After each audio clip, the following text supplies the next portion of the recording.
Hello friends, स्वागत है आपका आपके अपने यूट्यूब चैनल एम के लर्निंग अड्डा पर। चाइल्ड डेवलपमेंट एंड पेडागोजी के चैप्टर नंबर 20 में आज हम बात करने वाले हैं पुनर्वलन सिद्धांत यानी रेनफोर्समेंट थ्योरी, जो कि C.L. हल द्वारा प्रतिपादित की गई थी। ये एक इम्पोर्टेंट है और इम्पोर्टेंट होने के दो मुख्य कारण हैं। पहला ये कि ये जो सिद्धांत है वो थॉर्नडाइक के सिद्धांत और पावलोव का जो सिद्धांत था उस पर आधारित है, और दूसरा कि कई टेट एग्जाम में यहाँ से प्रश्न पूछे गए हैं। यूपी टेट की भी कई परीक्षाओं में यहाँ से प्रश्न पूछे गए हैं, इसलिए ये वीडियो आपके लिए इम्पोर्टेंट है, इसे इग्नोर नहीं कर सकते। अगर वीडियो पसंद आए तो लाइक अवश्य करना और चैनल को सब्सक्राइब भी करना है। थ्योरी से संबंधित हमारी 2 या 3 वीडियो और आनी है। तो चलिए शुरू करते हैं आज का महत्वपूर्ण टॉपिक, हल का पुनर्वलन सिद्धांत। चलिए देखते हैं पुनर्वलन सिद्धांत यानी कि रेनफोर्समेंट थ्योरी। इस सिद्धांत का प्रतिपादन प्रमुख अमेरिकी, पहला पॉइंट ये ध्यान रखना है हमारे लिए कि क्लार्क जो थे वो अमेरिका के थे, क्योंकि कई परीक्षाओं में संबंध पूछ लेता है कि वो किस देश के निवासी थे, तो हमें ध्यान रखना है अमेरिका। और ये व्यवहारवादी थे। तो इस सिद्धांत का जो प्रतिपादन किया था अमेरिकी व्यवहारवादी क्लार्क हल यानी कि C.L. हल द्वारा किया गया था। इनकी एक पुस्तक थी प्रिंसिपल्स ऑफ बिहेवियर।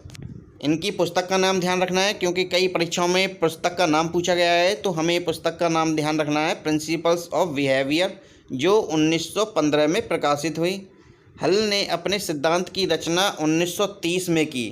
उस समय ये केवल सामान्य प्रतिस्थापन के सिद्धांत के समान था। किसके समान था? सामान्य प्रतिस्थापन के सिद्धांत के समान ही था।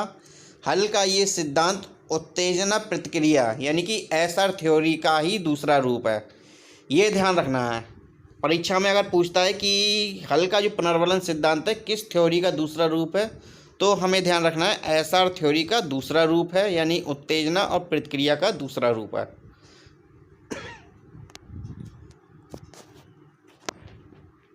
इस सिद्धांत को अन्य नामों से भी जाना जाता है, जिन्हें जानना बहुत आवश्यक है। पहला है विधिवत व्यवहार का सिद्धांत, गणितीय निगमन का सिद्धांत, सहचारी या एसआर सिद्धांत, अंतर्नोद का सिद्धांत, प्रबलन का सिद्धांत, सबलीकरण का सिद्धांत, चालक या प्रणोद न्यूनता का सिद्धांत, यथार्थ अधिगम का सिद्धांत और क्रमबद्ध अधिगम का सिद्धांत। सिद्धांत की कुछ प्रमुख विशेषताएं हैं, चलिए उन्हें जानते हैं। इस सिद्धांत के अनुसार सीखने के लिए पुनर्वलन आवश्यक होता है। इस सिद्धांत में भी पुनर्वलन पर विशेष जोर दिया गया है और बताया गया है कि बच्चों को अगर बेहतर ढंग से सिखाना है तो उनके लिए पुनर्वलन यानी कि उद्देश्य होना बहुत आवश्यक है। बिना उद्देश्य और बिना लक्ष्य के बच्चे सही ढंग से नहीं सीख पाते हैं। दूसरा, ये सिद्धांत आवश्यकता की पूर्ति पर आधारित है, यानी कि ये जो सिद्धांत है वो आवश्यकता की पूर्ति पर आधारित है, लेकिन हल ने यहाँ आवश्यकता की कमी शब्द का प्रयोग किया है। ये जो सिद्धांत है वो आधारित तो आवश्यकता की पूर्ति पर है, लेकिन हल ने यहाँ जिस शब्द का प्रयोग किया है वो आवश्यकता की कमी का प्रयोग किया है। इस सिद्धांत में कुल 17 नियम तथा 17 निष्कर्ष हैं। हल का ये सिद्धांत व्यापक है, जिसमें विकल्प का सिद्धांत और प्रभाव का नियम दोनों शामिल हैं। यानी कि इनके इस सिद्धांत में क्या है कि विकल्प की व्यवस्था होती है, बच्चे के सामने विकल्प की व्यवस्था यानी कि कुछ ऑप्शन दिए जाते हैं, तथा प्रभाव का मतलब ये है कि बच्चे के लिए कुछ पुनर्वलन प्रस्तुत किया जाता है, पुरस्कार है, प्रशंसा है, प्रोत्साहन है। ये तो क्या है, दोनों चीज़ों पर आधारित है, विकल्प का सिद्धांत तथा प्रभाव का नियम, दोनों चीज़ें हैं ये। और इस सिद्धांत के आधार पर हल ने सीखने की स्थिति तथा सीखने की प्रक्रिया यानी कि सीखने की जो स्थिति होती है उस पर भी विचार किया है, और सीखने की जो प्रक्रिया होती है यानी कि किस प्रक्रिया के द्वारा बच्चों को सिखाया जा सकता है, दोनों को क्या किया है, एक साथ प्रस्तुत किया है। हल ने अपने सिद्धांत में कुछ चल राशियाँ यानी वेरिएबल्स प्रस्तुत की हैं, जिन्हें जानना आवश्यक है।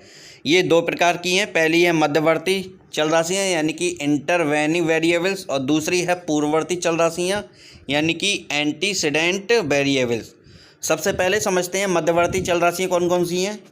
इसमें शामिल हैं आदत शक्ति, चालक, अनुप्रेरक उत्तेजना, प्रतिक्रियात्मक प्रतिरोध, प्रतिबंधित प्रतिरोध, सशक्त प्रतिक्रिया, सामान्यीकृत सशक्त प्रतिक्रिया, कुल प्रतिरोधात्मक शक्ति, अनिश्चित प्रतिक्रियात्मक शक्ति। पूर्ववर्ती चल राशियों में कौन कौन सी हैं? सबलीकरणों की संख्या, चालक स्थितियाँ, उत्तेजक की तीव्रता, अनुक्रियात्मक कार्य और पुरस्कार की मात्राएं। इन चल राशियों को समझना आवश्यक है, क्योंकि इन्हीं चल राशियों के आधार पर हल ने जो है वो सीखने के नियम प्रतिपादित किए थे, लेकिन परीक्षाओं में चल राशियाँ अधिकतर पूछी जाती हैं, इसलिए हम चल राशियों पर ही चर्चा कर रहे हैं। चलिए हल का एक्सपेरिमेंट देख लेते हैं, जो कि उन्होंने चूहे पर किया था। ये हमें ध्यान रखना है, क्योंकि परीक्षा में पूछ लेता है कि CL हल ने अपने सिद्धांत में किस प्राणी पर एक्सपेरिमेंट किया था, तो हमें ध्यान रखना है चूहे पर। और चूहे पर प्रयोग के द्वारा उन्होंने क्या सिद्ध किया, चलिए इसे जानते हैं। हल ने अपने प्रयोग में 2 खाने वाला पिंजड़ा लिया, यानी एक पिंजड़ा लिया जिसमें 2 खाने थे, जिसके एक खाने में चूहा बंद कर दिया और दूसरे खाने में जाने के लिए बीच की दीवार में छेद था। यानी कि जो पिंजड़ा था उसके बीच में जो दीवार लगी हुई थी, जिससे पिंजड़ा 2 खानों में विभाजित हो रहा था, उस बीच की दीवार में क्या था, एक छेद था, जिससे एक खाने से दूसरे खाने में पहुंचा जा सकता था। जिस खाने में चूहा था उसमें क्या है, विद्युत धारा प्रवाहित की जाने लगी, यानी कि बिजली के झटके लगाए जाने शुरू हो गए। इस उत्तेजक से क्या हुआ, चूहा अनेक क्रियाएं करने लगा। चूहे ने अनेक क्रियाएं करनी शुरू कर दी। जब बिजली के झटके लगते हैं तो कोई भी प्राणी होता है उसे क्या है, अजीब सा महसूस होता है, और वो अनेक क्रियाएं करना शुरू कर देता है, जैसे कि उछल कूद करना और छड़ों को काटने का प्रयास करना। उसने छड़ों को काटने का भी प्रयास किया। अंत में उस छेद से दूसरे खाने में कूद गया, यानी कि जो बीच की दीवार में छेद था उसके जरिए वह दूसरे खाने में पहुंच गया। जब दूसरे खाने में पहुंच गए तो बिजली के झटके वहाँ भी लगाए गए, और इस प्रकार वह बीच के छेद से ही फिर उसी खाने में आ गया, और यही क्रिया बार बार दोहराई जाने लगी। और इससे क्या हुआ कि चूहा बहुत जल्द ही एक खाने से दूसरे खाने में पहुंचने लगा। उसके सामने जो पुनर्वलन प्रस्तुत किया गया वो नकारात्मक यानी कि दंड स्वरूप था, और इस दंड से बचने के लिए वह क्या है कि छेद के जरिए वह एक खाने से दूसरे खाने में जाना सीख गया। इस प्रकार सीखना क्या है, परिणाम के नियम के कारण हुआ। किसके नियम के कारण, परिणाम के नियम के कारण।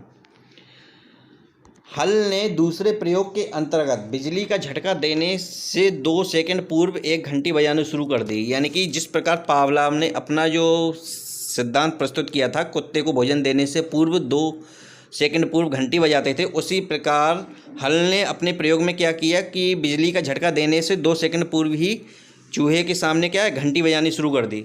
अब घंटी की आवाज़ सुनकर क्या हुआ, शीघ्र ही चूहा एक खाने से दूसरे खाने में कूदना सीख गया। यानी कि जैसे ही बिजली की घंटी बजती, चूहा तुरंत एक खाने से दूसरे खाने में कूद जाता था, क्योंकि उसके दिमाग में ये फिट हो चुका था कि जैसे ही घंटी बजती है उसे बिजली के झटके लगते हैं, और इससे बचने के लिए वह क्या करता, एक खाने से दूसरे खाने में कूद जाता था। और इस प्रकार का सीखना क्या था, ये संबद्ध प्रतिक्रिया का कारण हुआ। यहाँ पर क्या हुआ कि चूहे के सामने पुनर्वलन तो प्रस्तुत किया गया है, लेकिन वो नकारात्मक यानी कि दंड स्वरूप था। चूहे के लिए दंड, और दंड के जरिए ही चूहे को सिखाने का प्रयास किया गया है। इस सिद्धांत के कुछ एजुकेशनल इम्प्लीकेशंस हैं, चलिए इन्हें जान लेते हैं कि ये सिद्धांत है शैक्षिक दृष्टिकोण से किस प्रकार महत्वपूर्ण हो सकता है। हल का ये सिद्धांत उत्तेजना पर बहुत अधिक जोर देता है, अतः बच्चों को उचित रूप से उत्तेजित किया जाना चाहिए। यानी कि बच्चे के अंदर जब तक उत्तेजना नहीं होगी बच्चा सीख नहीं पाएगा। जैसे ही बच्चे के प्रति उत्तेजना होगी तो उत्तेजना से क्या है, बच्चे सीखने का प्रयास करता है, और उत्तेजना जो होती है वो पुनर्वलन के द्वारा होती है।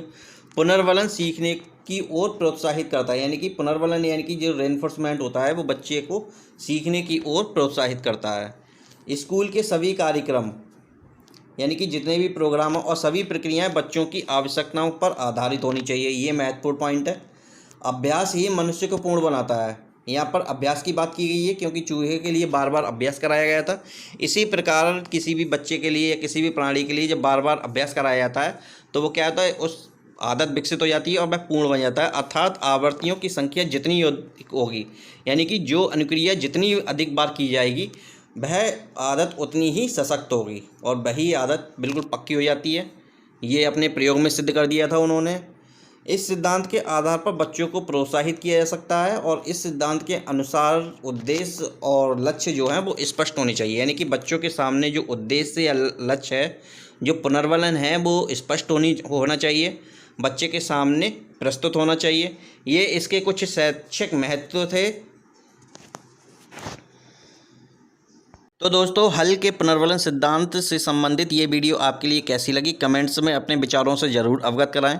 वीडियो पसंद आई हो तो लाइक अवश्य करें तथा अपने दोस्तों में ज़्यादा से ज़्यादा शेयर करें। चैनल पर पहली बार विजिट कर रहे हैं या चैनल को अभी तक सब्सक्राइब नहीं किया है तो चैनल को सब्सक्राइब करें, साथ में बेल आइकन भी प्रेस करें, जिससे कि हमारी आने वाली वीडियो का नोटिफिकेशन आपके लिए मिलता रहे। मिलेंगे अगली वीडियो में एक नए इंपॉर्टेंट टॉपिक के साथ। तो वीडियो पर अंत तक बने रहने के लिए आप सभी का धन्यवाद।